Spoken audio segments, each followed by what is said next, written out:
So maybe I'm at least one of the few Norwegians that have visited up in the Swat Valley. It's beautiful, and you also have beautiful other places. I think Swat Valley used to be the honeymoon place even in Pakistan. Is it now also you see tourism also in these areas where the Pakistani Talibanis used to run, and you're not concerned that Pakistani Talibans can come back, and you're pretty sure that this is on safe footing?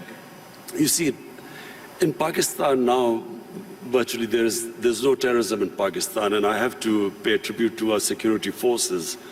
They did such a brilliant job, and it was for a while, we went through a really difficult period, but thanks to them, there is hardly any terrorism. I mean, you have the odd problem, but that you have anywhere in the world. Problem now is we need peace in Afghanistan and stability.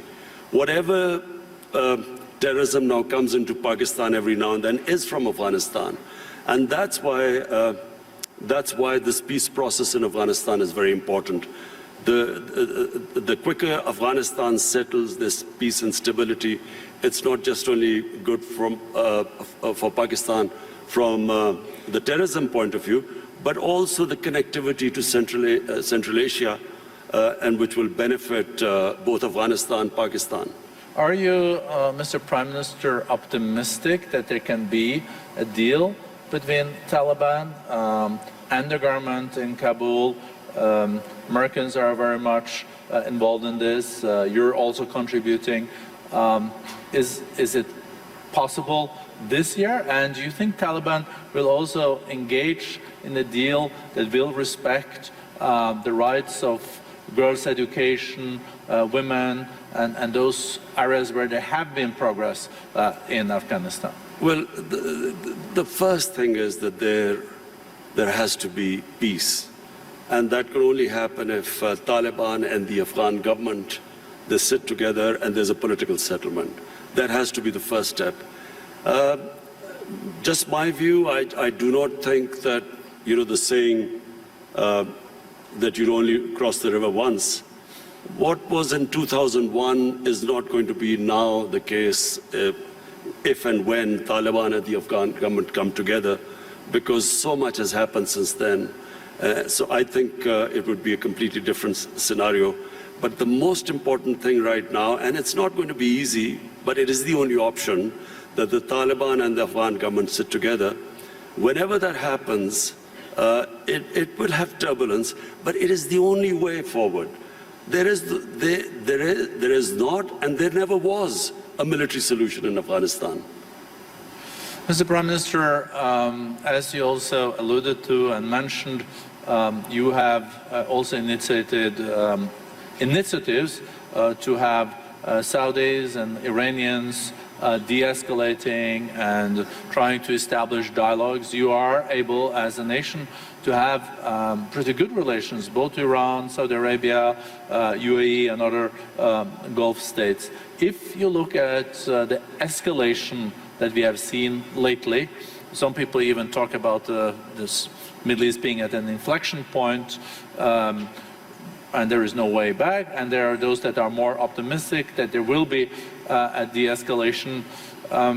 You will continue to contribute in that process, and how do you see that unfolding in the year to come after Americans killed General Soleimani and etc.? Is U.S. deterrence back in the region? Are you short-term, medium-term optimistic on de-escalation, or is this something that really keeps you up at night?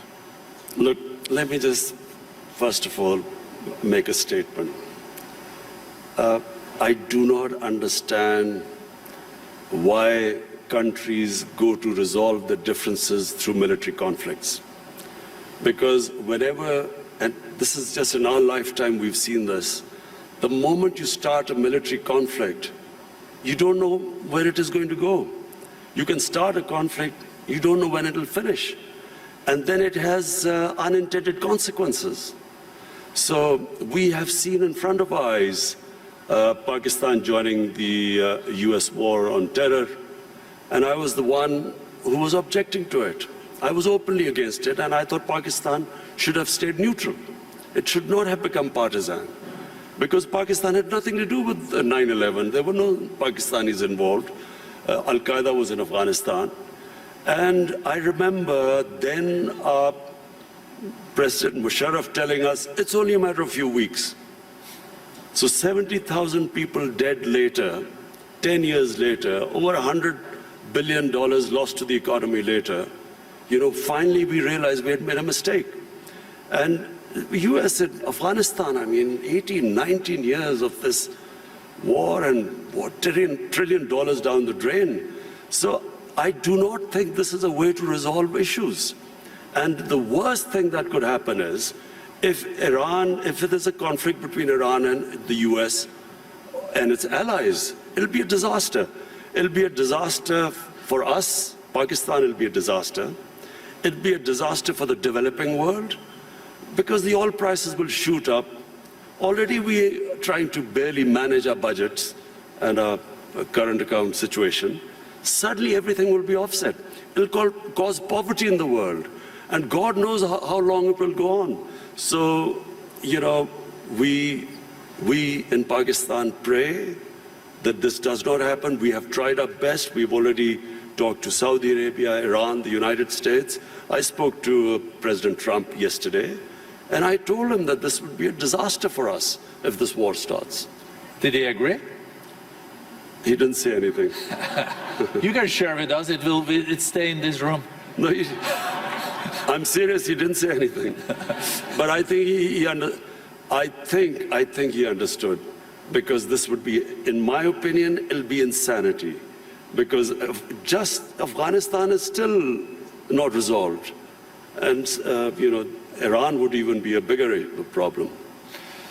Mr. Prime Minister, you also underlined, coming back to the more domestic opportunities and challenges in your country, this accelerator that we have agreed on skills and upskilling and reskilling between the World Economic Forum and Pakistan. I think there is a huge potential. I think the youth bulge, the youth of Pakistan is a huge opportunity. How important do you think education is in this context, and how do you look at the national curriculum and the madrasas and the importance of teaching world-class math and sciences? The tragedy of my country, because as I said, I grew up with my country, and in the 60s, Pakistan was the most exciting thing happening in Asia. It was the fastest growing country. We were moving fastest towards industrialization, our universities. I think your GDP was even higher than India's per capita, wasn't it? It's certainly, our industrial production was more than the 4 Asian tigers put together: Indonesia, Malaysia, Thailand, and Philippines. So it was, the fastest growing country. And we lost our way. One was ill-conceived nationalization, which stunted this industrial growth. We could have done what China did. They created wealth, and then they used the wealth to lift the bottom tier of the population. But just because the rich got richer, it didn't mean that we should have stopped this industrialization by nationalization. We should have just had a more equitable growth. But that was one where we went wrong. And secondly, we just did not pay enough attention to our education system.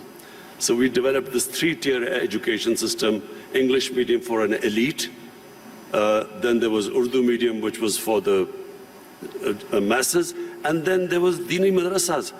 3 parallel systems going. So what my government is now trying to do is to synthesize the system, get the core issue, the core syllabus should be the same for everyone, and give everyone equal opportunities. The education system actually created the differences, economic differences between people, because people could not go on to the higher class because they were not equipped by the education system. So this is what we are trying to do: change the the flaws of education system by synthesizing it. Thank you very much, Prime Minister. I see that time is out. I would have liked to continue this conversation. I think we're all very impressed with the reform agenda. We're seeing economic growth is being back. We see that foreign direct investments are there. So thank you for sharing this with the community. Well, economic growth is still coming, hopefully this year. The economy is stabilized. The growth is the second thing. As I said, I have never been insulted so much. Not insulted is not the word, but lacerated by the media, the way the media has attacked me because of the stabilization program. But this now, 2020, is the year we want to lift our growth rate and provide jobs to our young people. And I think you can also rely on the Davos community when it comes to supporting your agenda for reforms in your country, so you get back growth and a more inclusive growth. Thank you so much, Mr. Prime Minister.